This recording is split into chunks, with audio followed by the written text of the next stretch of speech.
যারা নিয়মিত হিন্দি সিনেমা দেখেন, ভারতের সম্পর্কিত অনেক কিছু হয়তো আপনারা বোঝেন যে সারা পৃথিবীর বিভিন্ন দেশে তাদের রাষ্ট্রবিরোধী অথবা স্বার্থ বিরোধী যদি কোনো ব্যক্তি, গোষ্ঠী অথবা কোনো রাজনৈতিক দল গজে ওঠে, তাহলে তাকে শেষ করে দেয় কিভাবে ভারতের হিন্দি সিনেমাগুলোতে একটা স্পষ্ট মেসেজ থাকে।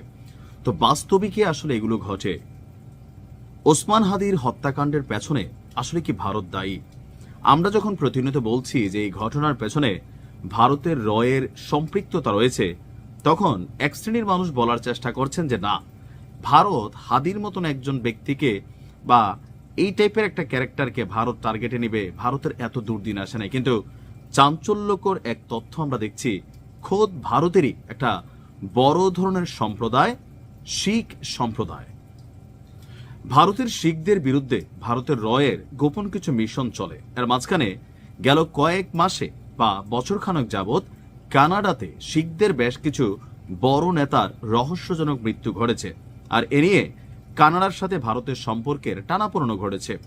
শিখরা প্রতিনিয়ত বলছে যে ভারত সরকার শিখদেরকে শেষ করতে চায়, কারণ শিখরা একটা ভারতের ভেতরে আলাদা স্বাধীন রাষ্ট্র চায়। তো সেই শিখরাই এবার ওসমান হাদির এই ঘটনার পেছনে ভারতকে দায়ী করে ভিন্ন রকম এক ঘটনা ঘটিয়েছে। আমরা যখন বাংলাদেশে কথা বলছি, বাংলায় আমাদের কথাগুলো হয়তোবা তেমন ভাবে পশ্চিমা দুনিয়ার কাছে পৌঁছায় না।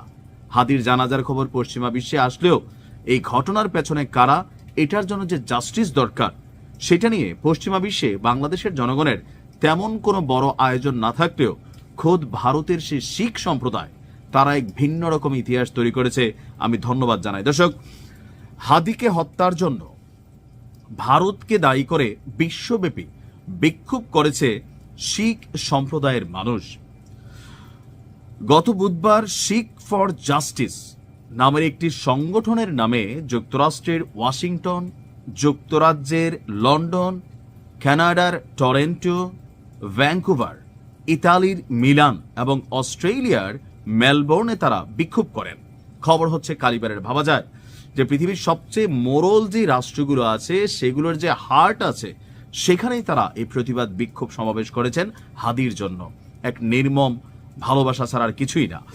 বিক্ষোভকারীদের অভিযোগ, তাদের নেতা হরদীপ সিং নিজ্জার এবং ওসমান হাদির এই ঘটনাগুলোর পেছনে ভারতের হাত রয়েছে।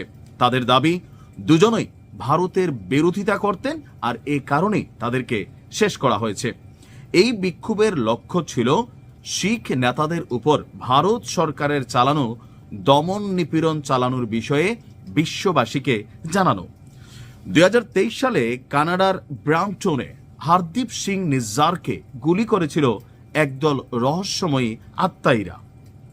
শিখ কমিউনিটির অভিযোগ, ভারত সরকার এই ঘটনার পেছনে জড়িত ছিল।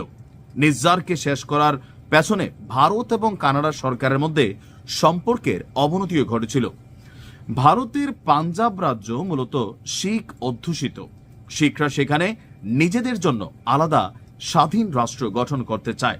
স্বাভাবিকভাবে বিশাল ভূখণ্ডের অধিকারী ভারত সরকার কোনোভাবেই চাইবে না যে তাদের রাষ্ট্রের ভেতরে আলাদা কোনো রাষ্ট্র তৈরি হোক।